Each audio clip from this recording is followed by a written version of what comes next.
सर्वांना भारतीय प्रजासत्ताक दिनाच्या मनपूर्वक हार्दिक शुभेच्छा। खरं तर हा तुमचा माझा प्रत्येक भारतीयांचा सन्मान दिवस आहे। 15 ऑगस्ट 1947 ला आपला भारत स्वतंत्र झाला। ज्या ज्या स्वातंत्र्यवीरांनी स्वतःची प्राणांची आहुती दिली, संघर्ष केला, देश स्वातंत्र्यासाठी, देशाच्या सर्वोच्च लढ्यासाठी आपले प्राण सुद्धा दिले, परंतु ते मागे हटले नाहीत। आणि 26 जानेवारी 1950 रोजी आपल्या भारताला प्रजासत्ताक राज्य म्हणून घोषित करण्यात आलं। आज या देशाला संविधान लागू झालं। डॉक्टर बाबासाहेब आंबेडकर आणि त्यांच्या सर्व सहकाऱ्यांचे मानावे तेवढे उपकार कमी आहेत, कारण बाबासाहेब तुमच्यामुळे आमच्या देशाला संविधान लागू झालं। आपल्या देशाचं संविधान हे जगातल्या इतर देशांपेक्षा फार मोठं आणि दर्जेदार संविधान आहे। संपूर्ण जगभरामध्ये आपल्या डॉक्टर बाबासाहेब आंबेडकर असतील किंवा त्यांचे सहकारी असतील किंवा मसुदा समितीचे सर्व सदस्य असतील, अमेरिका असेल किंवा इतर सगळ्या देशांच्या त्यांच्या राज्यघटनांचा अभ्यास करून सगळ्यांमधलं थोडं थोडं आणि आपल्या इथल्या समाज व्यवस्थेशी निगडीत असणारं एक भारतीय संविधान प्रिअम्बल या देशाला लागू झालं। खरं तर 395 कलमाचं हे भारतीय संविधान तुमच्या माझ्या देशासाठी आज खरं तर गौरवाचा दिवस आहे। त्याचं दुसरं कारण सुद्धा असं आहे, घटना दुरुस्त्यानंतर झाल्या, बदल झाले, काही वेगळ्या गोष्टीसाठी कलम वाढवले गेले, परंतु तुमचे जे मूलभूत हक्काधिकार आहेत, आम्ही भारताचे लोक, भारताचे सार्वभौम धर्मनिरपेक्ष समाजवादी गणराज्य या प्रिअम्बलच्या आपल्या संविधानाच्या उद्देशिकेमध्ये तुमच्या माझ्या जगण्याचं, बोलण्याचं, लिहिण्याचं संपूर्ण स्वातंत्र्य एक बंधुतेच्या जोरावर हे सगळं जोडण्यात आलं। मित्रांनो, तुम्ही कुठल्याही गावातले रहिवासी असू द्या, तुम्ही कुठल्याही तालुक्याचे, जिल्ह्याचे रहिवासी असू द्या, तुम्ही राज्याचे रहिवासी असू द्या, तुम्ही देशामध्ये कुठल्याही भागातले तिथले रहिवासी जरी असले, तर भारतीय राज्यघटनेने जे आज लागू झालं 75 वर्षापूर्वी, त्या दिवशी हेच संविधान तुम्हाला भारताचा सर्वोत्तम नागरिक होण्यासाठी बहाल झालं। म्हणजे 15 ऑगस्ट 1947 नंतर या देशामध्ये जो जन्माला आलेला आहे तो भारताचा नागरिक आहे। हा फार मोठा हक्काधिकार तुम्हाला आम्हाला मिळाला। आपण जातीमध्ये भरपूर विभागलो गेलोय, धर्मामध्ये विभागलो गेलोय, परंतु ज्या वेळेस माणूस म्हणून विचार करतो त्यावेळेस भारतीय म्हणून आपण सगळ्यांनी हे लक्षात घेतलं पाहिजे की तुम्ही आम्ही भारताचे लोकच या देशाची समृद्ध लोकशाही ही आपण नटवलेली आहे। खरं तर आपल्या भारतामध्ये वेगळ्या धर्माचे लोक जरी असले तरी प्रत्येक धर्मामध्ये त्यांचे धर्मसंस्कार असतील, त्यांच्या संस्कृती असतील किंवा त्यांचे जगण्याचे जे काही मूल्य असतील ते सगळे सांभाळण्याचा हक्क अधिकार दिलेला आहे।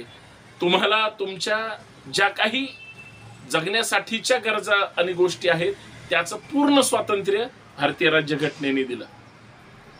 गरीब हा गरीब राहू नये, तो श्रीमंत झाला पाहिजे। म्हणजे तुम्हाला तुमची स्थावर मालमत्ता असेल, जंगल मालमत्ता असेल किंवा तुम्ही योग्य मार्गाने ते कमवलं पाहिजे आणि तुम्ही कितीही मोठे झाले तरी या देशाचे सर्वोत्तम नागरिक म्हणूनच राहिलं पाहिजे। तसंच श्रीमंत वर्गाला सुद्धा जो गरीबाला न्याय आहे तोच न्याय श्रीमंताला आहे, जो न्याय श्रीमंताला आहे तो न्याय गरीबाला आहे। भारतीय राज्यघटनेमध्ये अशी तरतुदी आहेत, या देशातला कुठलाही व्यक्ती असू द्या, प्रत्येकाला समान न्याय देण्याचं काम भारतीय संविधानाने केलेलं आहे। प्रजासत्ताक दिन, गणराज्य दिन म्हणजे काय? इथल्या प्रत्येक नागरिकाला जे मूलभूत हक्क अधिकार आहेत ते बहाल करण्यात आलेले आहेत। म्हणजे 24 जानेवारीला ज्यावेळेस भारतीय संविधान स्वीकारलं गेलं किंवा 26 नोव्हेंबर 1949 ला ते संपूर्ण लिहून झालं, तयार झालं आणि ज्यावेळेस सुपूर्द झालं त्या दिवसापासून आजच्या दिवसापर्यंत या देशामध्ये भारतीय संविधान लागू झालं पाहिजे याची लगबग या देशातल्या प्रत्येक नागरिकाला होती। पंडित जवाहरलाल नेहरू हे देशाचे प्रधानमंत्री होते आणि त्यांचं या सगळ्या गोष्टीसाठी प्रचंड चर्चा झाली, अभिभाषण झाले, त्याच्यासाठी परिषदा घेण्यात आल्या.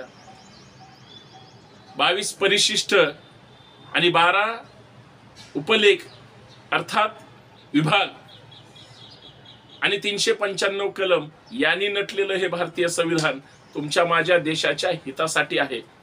फक्त मित्रांनो, मी चर्चा याच्यासाठी करतोय, आज प्रजासत्ताक दिनाच्या निमित्ताने शुभेच्छा देत असताना आजपर्यंत आम्ही कसं जगलो, काय केलं, कुठली भूमिका घेतली याच्यापेक्षा देशाला किती महत्वाची आहे, माझ्या राज्याला किती महत्वाचे आहे, माझ्या समाजाला, मी ज्या समाजात राहतो, वागतो, खातो, पितो, त्या प्रत्येक समाजातल्या समाज घटकाला किती माझ्यापासून फायदा होणार आहे, मी समाजाच्या किती हिताचं काम करू शकतो, जगू शकतो, यासाठी प्रयत्नवादी राहिलं पाहिजे.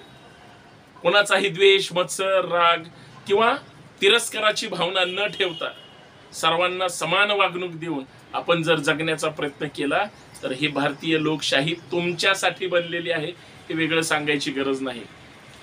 तुम्ही आम्ही पक्षात विभागलो गेलोय, तुम्ही आम्ही विचारांमध्ये विभागलो गेलोय, तुम्ही आम्ही जाती धर्मात विभागलो गेलो आहोत, पण जर सगळे मिळून एकत्र आलो तर समता, समानता आणि बंधुता हीच तुमची माझी जगण्याची मूल्य आहे. हेच संविधान शिकवतं. धर्मनिरपेक्षता म्हणजे काय?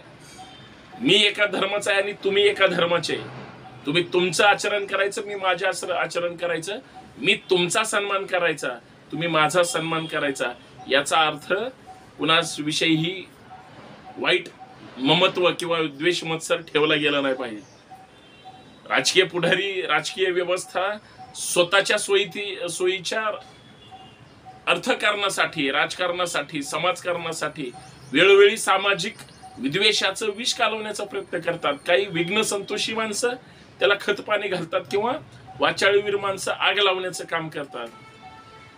त्या सगळ्यांना कसं जगायचं, कसं बोलायचं, कसं राहायचं, कसं वागायचं हा सगळा अधिकार संविधानाने दिला.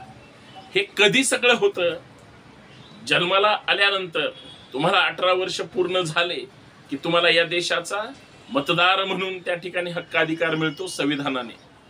ज्या दिवशी तुम्ही या देशाला तुम्ही गावचा सरपंच ठरवू शकता, तुम्ही या देशाचा प्रधानमंत्री ठरवू शकता, आमदार, खासदार निवडून देण्याचे हक्काधिकार संविधानाने दिले. त्याच्यामुळं तुम्हा सगळ्यांना, प्रत्येक भारतीय नागरिकाला भारतीय प्रजासत्ताक दिनाच्या मनपूर्वक हार्दिक शुभेच्छा देतो आणि आपला भारत समृद्ध झाला पाहिजे अशी अपेक्षा करतो. धन्यवाद. जय जिजाऊ, जय शिवराय, जय हिंद, जय महाराष्ट्र, जय भारत.